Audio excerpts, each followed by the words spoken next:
فاصل صاحب، ہم نے پاکستان میں ایکسپیرینس کیا کہ بی ایل اے اپنی کارروائیاں جاری رکھے ہوئے ہے.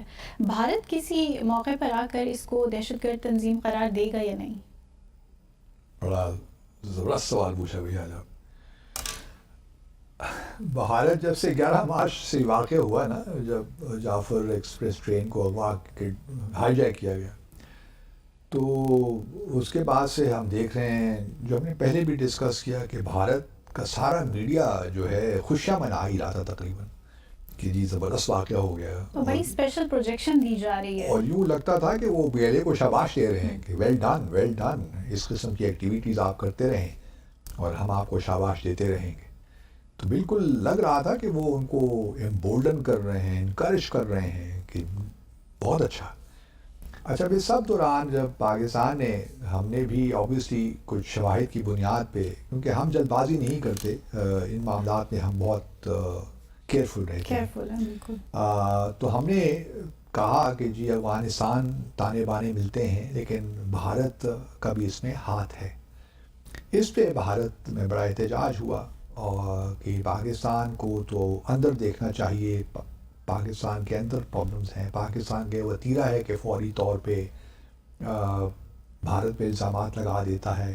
حالانکہ یہ بھارت کا وتیرہ ہے کہ اگر کچھ بھارت میں ہو جائے تو وہ ایک لمحہ بھی ضائع نہیں کرتے اور فوری طور پہ پاکستان پہ الزام لگا دیتے ہیں. ابھی بھی کچھ واقعات ہو رہے ہیں جو ہم کل ذکر کریں گے بھارت میں جو اس وقت ہو رہا ہے، تو فوری طور پہ پاکستان پہ الزامات. تو یہ تو بھارت کا وتیرہ ہے. لیکن اس سارے معاملے میں جب سے یہ معاملہ شروع ہوا، اور ابھی بھی اس کی بعض گشتہ میں، مطلب یہ ہے کہ اس کے بارے میں تجزیے بھی ہو رہے ہیں، بھارت میں بھی ہو رہے ہیں، منسٹری آف ان کی جو ایکسٹرنل افیئرز ہے ادھر سے ہی بیانات آ رہے ہیں. لیکن ابھی تک بی ایل اے کی جو ایکشن ہے، ٹیررسٹ ایکشن، جس کو یونائیٹڈ نیشن سیکورٹی کونسل نے بھی کنڈیم کیا ہے، بھارت نے ابھی تک کنڈیم نہیں کیا. یہ ہمارے لیے ایک سوچنے کی بات ہے. وہ پاکستان کا جواب ترکی بترکی دے رہا ہے کہ پاکستان جو ہم اگر ان پہ الزام لگاتے ہیں تو اس کا جواب تو ہمیں فوری طور پہ مل جاتا ہے. لیکن ابھی تک 11 مارچ سے لے کر آج کیا 21 مارچ ہے، بھارت میں کوئی ایسی اسٹیٹمنٹ بھارت نے یہ کس بات کی عکاسی کرتا ہے؟